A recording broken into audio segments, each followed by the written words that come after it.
asalaamaaleykum wa rahmatulah ñu ngi leen di nuyu di leen ziar leen fàttali leen seen programme fagaru comme ni ngeen ko xamee nag fagaru moo gën faju loolu la Wolof Njaay wax.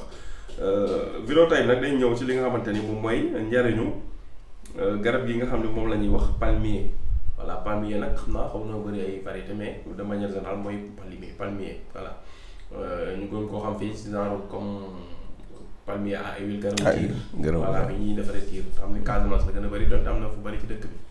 professeur nag garab boobu ginnaaw bañ la nuyoo ziar la moom lañ bëggoon xam tey ay vertu ay njariñam ci wàllum faj doomu aadama.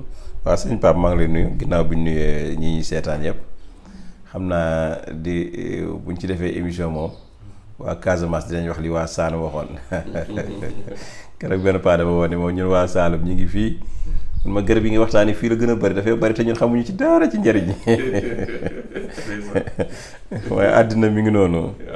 ndeysaan moo tax kenn xamul lan la quoi àddina moom xam-xam du doy te it nañ koy partager rek parce que partager bi am na njëriñ daal gis naa ne am na njëriñ trop trop Pape. yow nga xam njëriñ it te am garab gi amul su dëkk. waaw keneen ngi garab gi am dëkkam te xamul njëriñ. te xamul njëriñ yàlla mi ngi noonu waaw. donc bu ko defee palmier Pape dafa bëri ay njëriñ bu ñëwee ci feuilles yi. mooy xob yi presque. da ngay gis ni baax na ci lu mel ni plaie infecté ay góom. baax na ci lu mel ni paludisme sibiru. bu ñu ko amee di ko baxal di ko naan baax na ci parce que garab gi nag moom baxal la gën a nangu ko infusion quoi bu dee xob yi. ndax xaw a dëgg tuuti. bu fekkee trouble urinaire mooy ñi nga xam ne dañuy am jafe-jafe ci wàllu saw. moom it baax na ci xob yi.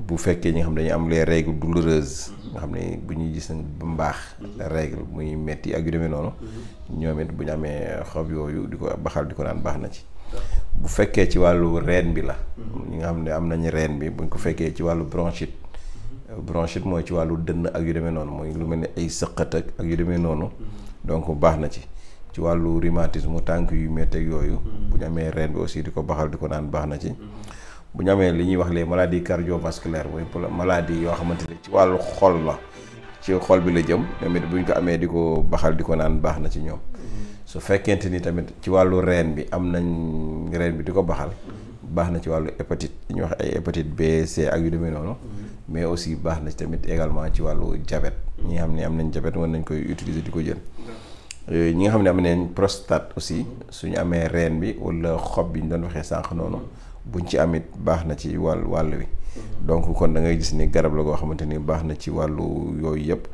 ba ci constipation biir bi seere ak yu demee noonu moom it baax na ci mais aussi baax na ci wàllu fatiguement donc yooyu yëpp huile bi baax na ci kii bi baax na ci xob yi baax na ci ak reen bi bëri na njëriñ bala ñoo yaakaar ni huile rek la mën a joxe quoi. léegi nag yooyu après nit ki nu mu koy doser booy utiliser. waa dosage bi toujours ñu wax ko moom suñu dosage di ëpp 1 litre la. wala nga jël benn kaas. 1 litre bi su fekkee dina dem ak yow te du yàqu. mën nga ko jël nga utiliser ko bu dee ci reen bi. dañ koy baxal bu amee ñeenti reen ba juróom maximum. baxal ko ci litre di ko naan genn wàllu kaas suba midi ngoon ñetti yoon baax na. su fekkente ni xob yi la moom boo dañ ci dagg lu yam rek parce que parfois xob yi day xaw a kawe day xaw a ngande nii parce que waaw boo ci amee lu yam rek baxal moom it baxal ko ci litre ndox di ko naan genn wàllu kaas yu mag yi suba ngoon 2 fois rek doy na par jour baax na aussi. ba mu baax na. donc loolu c'est très important kon ñu bàyyi ci xel bu baax a baax.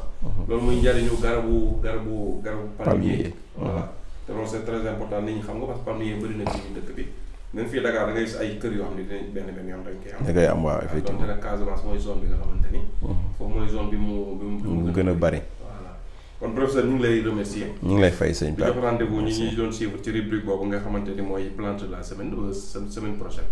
vidéo bi ñuy war a def suba nag dinañ ñëw incha allah rabi ci rubrique bi nga xam ne moom ci sexualité lay nekk comme ni ñu koy def chaque semaine.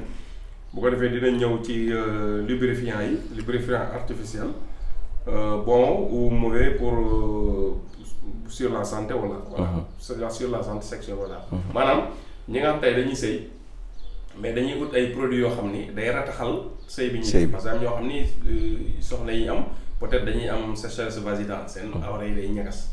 ñuy utiliser ay produits pour affaire bi xaw a yomb. ci ñoom produits yooyu ndax baax na wala baaxul mooy nekk question bi. su fekkee baax na. comme yan ñoo ci baax comprendre voilà. da fekk utiliser dara rek pour mën a sëy ndax baax na ba pare. su fekkee baaxul moom ñu bañ ñëw ci benn question. d'accord su dee nag baax na yan ngay conseil nag ñu ko ñëpp bëgg a def. waaw kon loolu dinañ si ñëw vidéo incha allah. incha allah bu neexee yàlla. merci jërëjëf.